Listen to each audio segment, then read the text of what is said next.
Hi, அனைவருக்கும் வணக்கம். ஈஸியான ஒன் பாட் ரெசிபி சாம்பார் சாதம் எப்படி செய்யலான்னு பார்க்கலாங்க.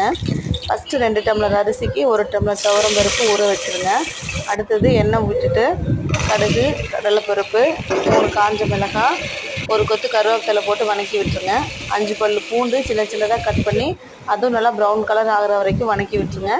அடுத்து 20 சின்ன வெங்காயம் நல்லா வதக்கி விட்டுட்டு 3 பெரிய சைஸ் தக்காளி, கொஞ்சம் உப்பு, மஞ்சத்தூள் போட்டு நல்லா வதக்கி விட்டுருங்க.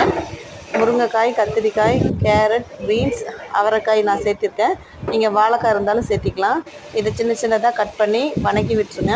நெல்லிக்காய் சைஸ் புளியை ஊற வச்சு அதை கரைச்சி அந்த புளி தண்ணியை எடுத்து வச்சுக்கோங்க. காய் கொஞ்சம் வதங்கினதுக்கப்புறம் அதையும் விட்டுட்டு 1 டம்ளர் அரிசிக்கு 2 டம்ளர் தண்ணிங்கிற அளவில் அரிசி போட்டுட்டு கொஞ்சம் சாம்பார் தூள், பெருங்காயத்தூள் சேர்த்து ஒரு விசில் விட்டு எடுத்துட்டு கொஞ்சம் நெய் விட்டு கலர்னிங்கன்னா சாம்பார் சாதம் ரெடி.